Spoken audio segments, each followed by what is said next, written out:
Hi, this is Casey, and I'm making another video. I had a lot of messages, emails, and Facebook messages from women who have said that my videos have helped them. So I really appreciate all the feedback and support, and that was my goal, was to be able to help somebody else, because when I was researching, I didn't find too many stories, and I definitely think it's important for women to know every possibility that could happen going into this, because it's not an easy thing to actually have your boobs removed and reconstructed. I did mine because I was out of work for having my knee reconstructed. So I just thought it was a good idea to go ahead and get it done, since everyone in my family has had breast cancer. And there's just things that I wish I knew, and my experience has been a unique one, and I haven't shared it yet because it was still so raw, and I was trying to deal with getting back to work in the new year. And I actually made a video for you ladies out there that's getting range of motion back, and in that video I addressed that I had complications, but I didn't address what they were because I just felt it necessary to make the video at the time to help with exercise. But my complication was that I actually lost one of my implants because the lack of blood flow. I did nipple sparing mastectomy, so that, and plus I had a biopsy on that breast on an abnormality 2 weeks before my surgery. So I just think the integrity of my breast, it couldn't hold the implant. And I'm going to show some pictures. It might get graphic, so if something like that bothers you, and then please turn off the camera now, because I'm not afraid to show it, and I think other women will appreciate seeing what really happens. And don't go into surgery with expectations, because the one video that I found of somebody who had this surgery, she had an amazing experience. 6 weeks later, new breasts, cancer-free, doesn't have to worry. And I'm learning that it's not that way for most people. It's very unrealistic expectations. So again, thank you for all the feedback regarding these videos, and I couldn't ask for more. That was my main goal, was to help educate other women on the experience itself. So I mentioned that I had a complication of losing one of my breasts. So what that means is I was taking daily pictures. So make sure, one, that you are taking pictures, because what you see in the mirror might not show up the same on camera. And that's kind of how I noticed that my implant was coming through my skin. It looked red and shiny in the mirror, but when I took a picture I saw white, and I knew that it was the implant coming through my skin. And the experience of having that removed alone was traumatic. It was in the doctor's office. Basically gave me a choice. We could go to the OR tomorrow under anesthesia, or I could pop this thing right out for you. And being that my nerves were cut and I didn't have feeling, and my doctor, he's one of the best plastic surgeons, and I trusted him to do that right there and then, because he's also been in the Army and been recognized for helping out on the front lines for trauma and stuff. So he pretty much just cut a hole in my chest.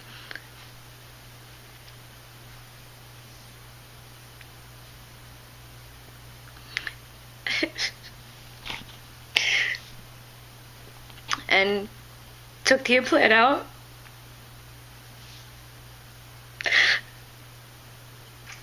And this was exactly 1 month after I had the surgery. And I guess that's why I haven't made a video discussing my journey since, because it was really hard to get back to life.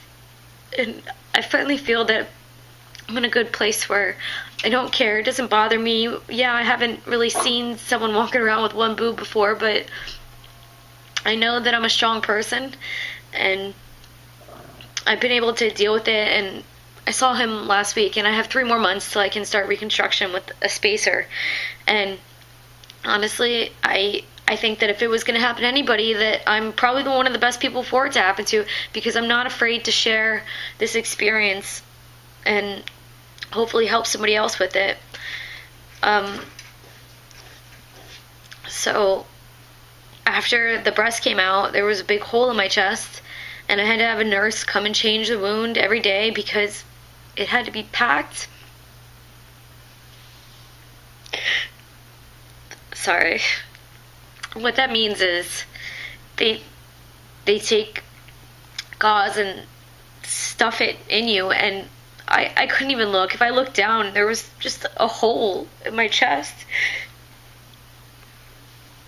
And I remember one of the nurses tried to teach me to do it myself, and it was just completely traumatic.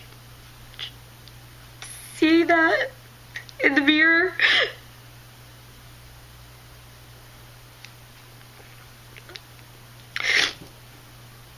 And I mean, I have the best boyfriend in the world who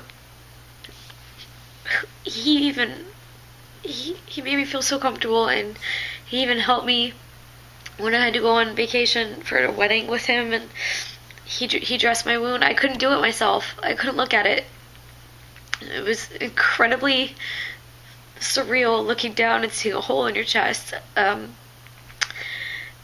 so I was dealing with that, and I got a mastectomy bra, so there was basically that comes with an insert in it, and so that I could feel normal again. But the thing was, when I still had the wound open, it would hurt to wear it because it's pushing on the wound, and and then again, this really expensive bra, I didn't want to ruin it, so I wouldn't wear it to work because I'm a trainer, and I didn't want to wear it to work out because I didn't want to sweat on it.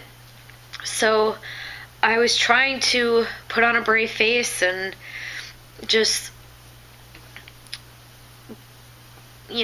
brave the world without it. And I was trying so hard, and I really think that I've come a long way because I had to go through the stages of grief from not only missing my boob, but kind of part of my life where I didn't have my body, and I'm so used to being able to use exercise as a form of meditation and to get those endorphins pumping. But because of my knee surgery and then because of my chest, I was inactive and getting more depressed and not able to handle stress as well. And then finally I just had a breakdown, and I was incredibly depressed. I mean, because I'm thinking, wow, I'm 29 and this is my last year, and I live right near the beach, and I can't go to the beach. You never, little things that, and I'm going to the mall. I was pissed off that I can't wear half that stuff because I can only wear this one bra. So it's not like I can wear spaghetti straps or a tube top or anything like that, and it's just been really hard. So I focused on myself, and I didn't make a video. And I actually, when I got really depressed, I realized I can't live like that, and I ended up starting to see a therapist. And the great thing about this woman is that she's been through the exact same surgery and knows what I'm going through, because it's so unreal. And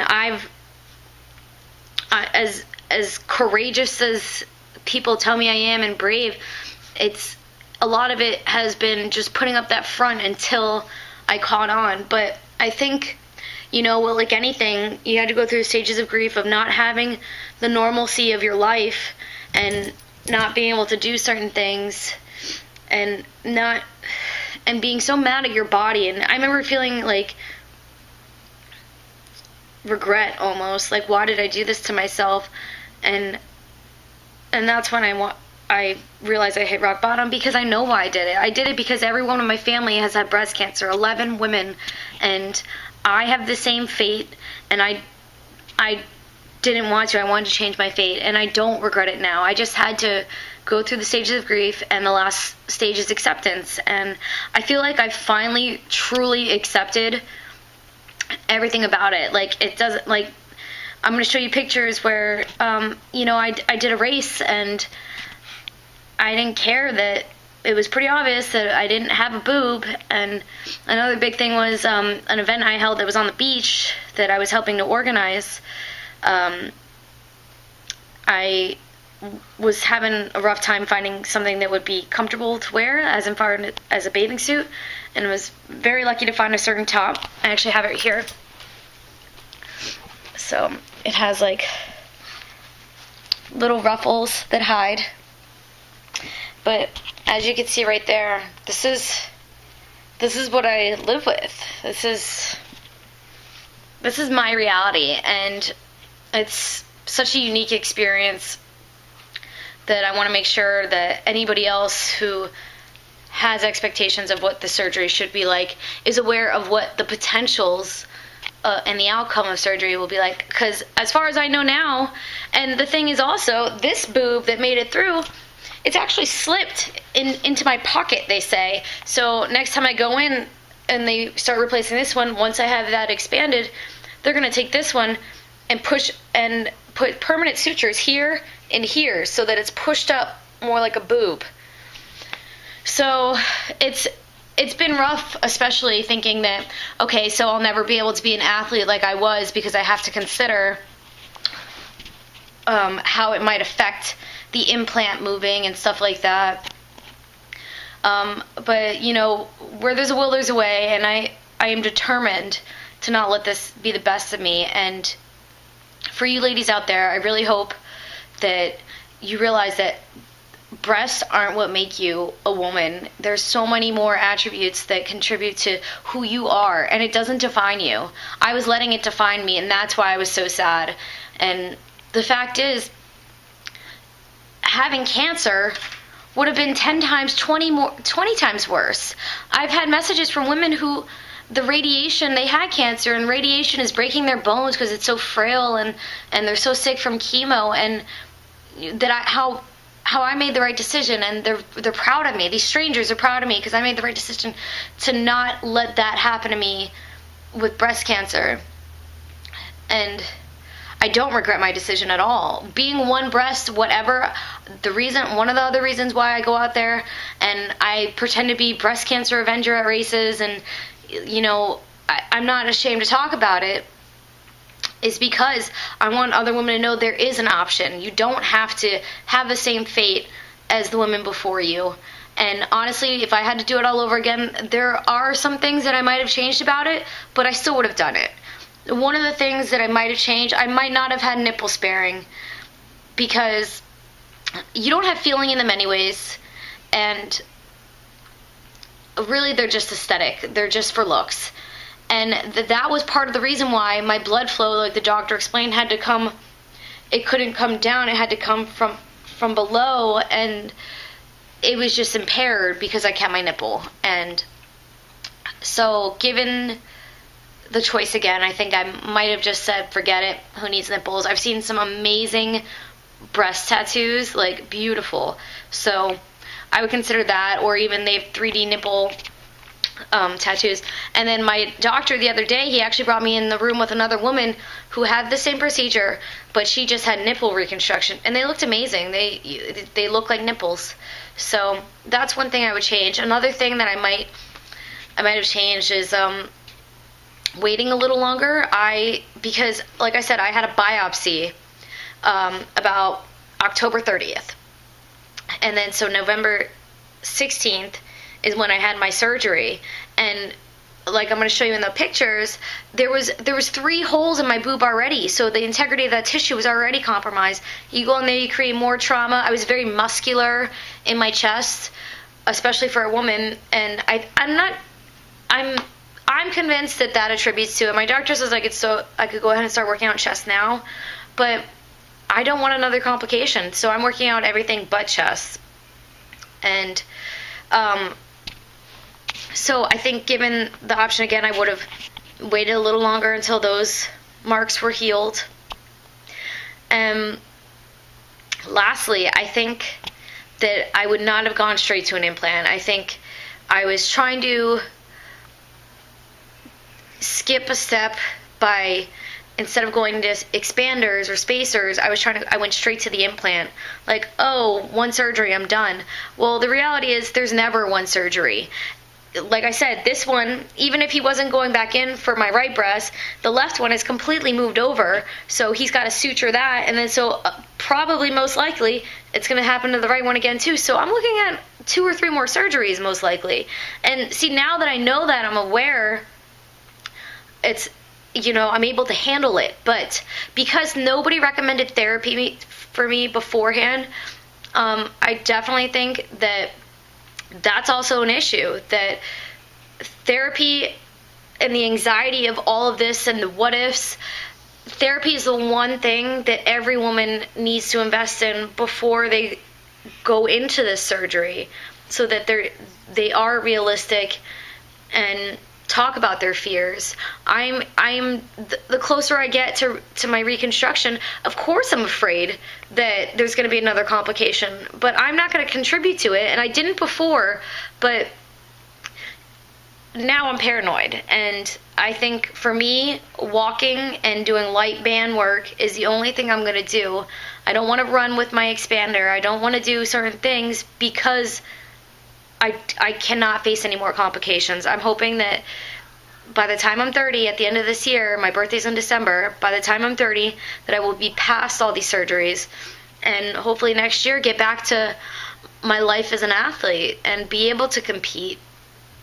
Because for me, this surgery has affected way more than I could have imagined, and my hope is that it's just time will heal all, and I will get back to everything being normal again. So if you take away anything from this video, I hope it's that you do your research, start seeing a therapist now, and be realistic about expectations. Do not expect just one surgery, because chances are you're in that 5% that have a carefree one-step process. So I'm going to make another video this week, in a couple days here, on resistance training. The first video was range of motion and getting back to daily activities. This next one is going to be about getting back to resistance training, because those muscles are weak, they've been cut, the nerves need to be regenerated. So look forward to that. And again, thank you so much for your feedback, and I really hope my story can help somebody else. Take care, and find me on Facebook, Casey Coach Aishin. And if not, you can email me, caseysgymclass@gmail.com. I thank you again. Have a good